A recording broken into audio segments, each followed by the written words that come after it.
All right, I'm glad that you guys aren't responding. That's wonderful. Thank you. All right. Hey, real quick, got a little joke for you. You know, it just seems to be the thing, I guess.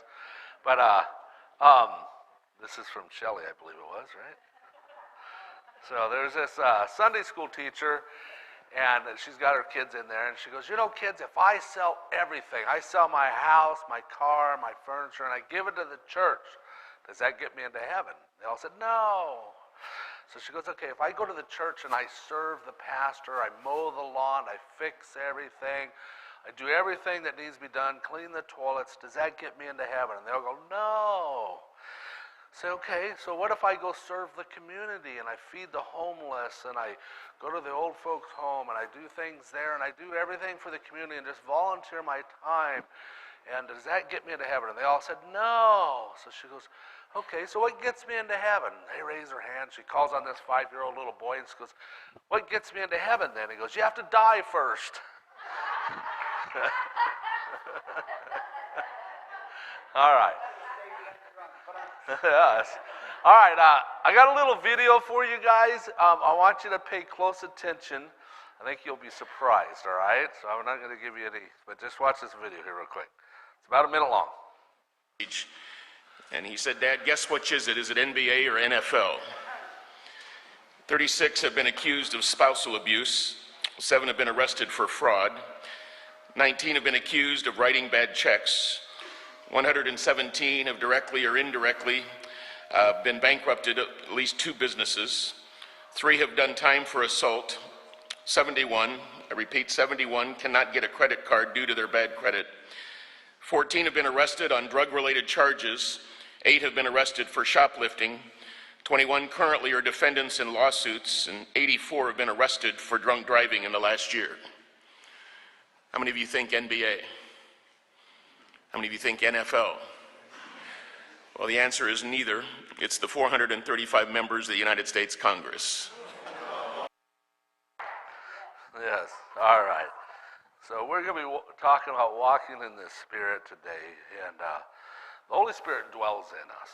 That's the one unique thing that we have in the New Testament church, we'll say, as opposed to the Old Testament church, you know. And one of the things I've noticed, I went skiing yesterday with Alexi and Joe, and they want me to go because I've taught skiing before. Well, it's been 30 years. I hope it was decent teaching. I don't know. But anyways, I went with the objective. I don't want to crash. You know what I mean? It's not so much I would be embarrassed because everybody crashes skiing. That's not a big deal. It hurts, right? So I'm like, I don't want to crash. And it's kind of like when you're walking with the Lord and you're paying attention and you don't want to crash, right? You're just really paying attention. It's the times that you stop paying attention is when you crash, right? When you stop paying attention to the Holy Spirit. And that happened to me yesterday. I was done skiing, had my tennis shoes on, walking down the stairs, and I crashed down the stairs. So I thought I was good to go. But paying attention to God is key. Okay, now this series is a long series. I do apologize, but it goes to transition, so it'll seem kind of probably 3 phases of this series. But when we're walking with God, what is that like? You know, and what does that mean? And when I say walking with God, or really what I want to say is walking with the indwellment of the Holy Spirit, right? Walking with the Spirit of God in you.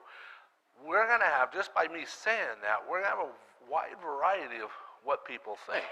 You'll have the extremes of someone that's closer to a Baptist, we'll say, or closer to the Presbyterians or something along that lines, where they believe in the gifts, but it's more calm, we'll say, right? And then you got the charismatic person down here. It's like, we need to jump around and, you know, right? All that stuff, right? But most people are kind of in between those, all right? And I'm okay with all the above, all right? But I do believe that there has to be order. You know, we can't be too crazy. But most people have their own think of what if I'm walking with the power of the Holy Spirit. I got the power of the Holy Spirit. What does that mean to me, right? I do have a few steps, like even how do you get to the Holy Spirit to begin with, right? So how do you get there? You have to ask. Okay, what else?